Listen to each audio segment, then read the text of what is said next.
हजुरको शुभ नाम बताइदिनुहोस् न। नमस्कार, मेरो नाम पवित्र भट्टराई नेपाल। हजुर, यो सामूहिक तरकारी खेती भनेर सामूहिक तरकारी खेती भनेर थाल्नु भएको रहेछ, कति भयो यसरी थाल्नु भएको? हामी यो सामूहिक तरकारी खेती गर्न चाहिँ पोहोर असारमा 1 वर्ष, अब असार हुँदा 2 वर्ष हुन्छ। हजुर, हामीलाई चाहिँ नगरपालिकाबाट यो गृहिणी महिला समूह भनेर बनाउनु भन्नुभएको थियो। हामीले रियायत भौतिक गृहिणी समूह भनेर 17वटी महिलाबाट सुरुवात गरेका छौँ।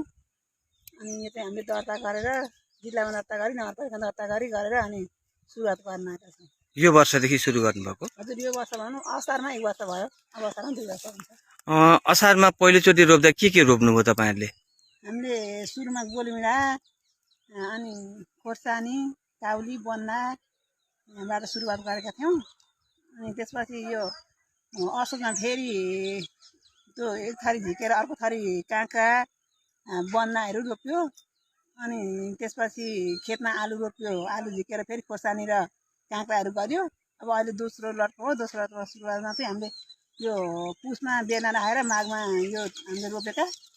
के रोप्नु भएको छ यहाँ अहिले चाहिँ? हामीले अहिले यहाँ यो काँक्रो रोपेका छौँ, कामिनी काँक्रो, फर्सी रोपेका छौँ, सिमी रोपेका छौँ। उता तलमा पनि सिमी छ।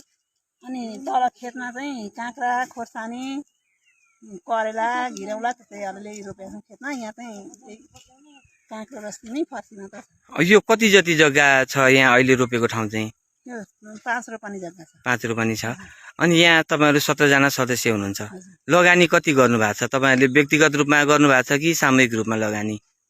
हामीलाई सामूहिकै रूपमा भनौँ न, नगरपालिकाबाट सुरुमा 15,000 को दरले दिनुभएको थियो।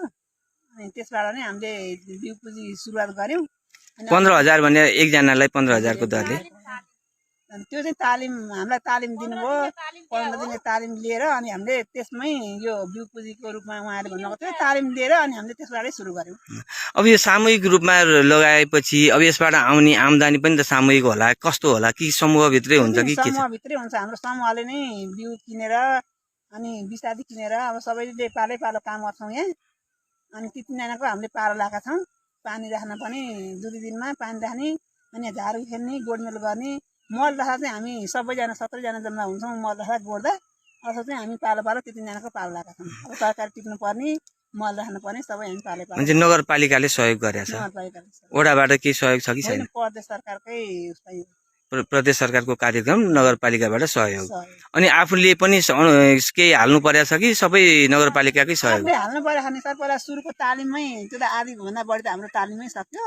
अब अहिले हामीले आफूले लगानी गर्छौँ। आफूले लगानी गर्यो भने त हामीलाई माया हुन्छ नि।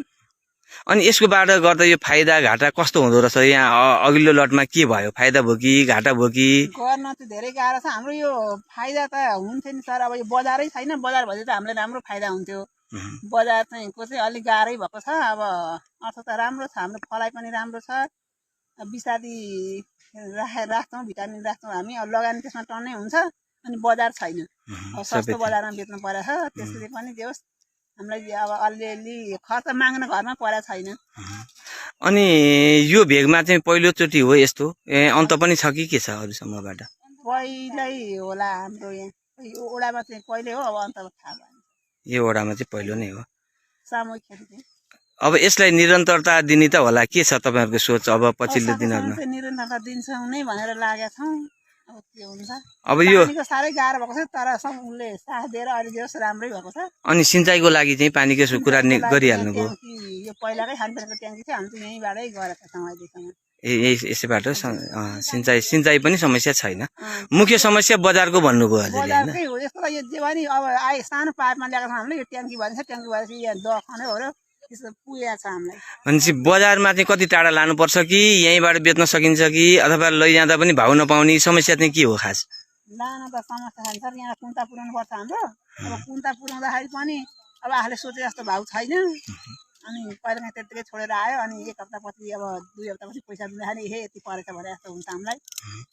मान्छे आँटियो भने गर्न सकिन्छ भन्ने उदाहरण दिनुभयो हैन तपाईहरुले? सकिन्छ, गर्न चाहिँ सकिन्छ। एकले सुके सयले सुके नदी भने जस्तो जो समूहमा गर्दाखेरि थोरै गर्दा धेरै हुँदो रहेछ। यो समूहले यो तरकारी खेती भन्दा बाहेक अरु के छ? यस्तो सामाजिक कामहरु के गरेछ?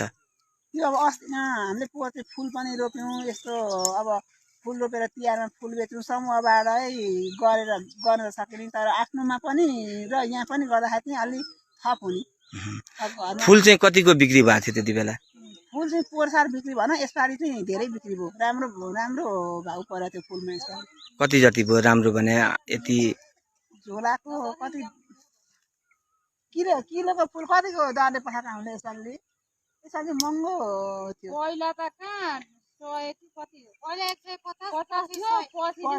देउस त्यस्तो मान्छे उत्पादन पनि राम्रै थियो भाउ पनि राम्रै थियो त्यसलाई चाहिँ देउस धेर लगानी नपर्दो रहेछ नि त फुल रोप्दा चाहिँ लगानी धेर नपऱ्यो लगानी नपरे अनुसारको चाहिँ पैसा परे अनुभव भयो हामीलाई आसन नबेचेर अहिले पैसा लिँदाखेरि तपाईँ यो समूहमा चाहिँ के हुनुहुन्छ सदस्य सदस्य मात्रै हो अध्यक्ष चाहिँ को हुनुहुन्छ यहाँ? सदस्य रिता नेपाल अध्यक्ष हुनुहुन्छ 17 जना तपाईँहरू समूहभित्र सदस्य हुनुहुन्छ हस् धन्यवाद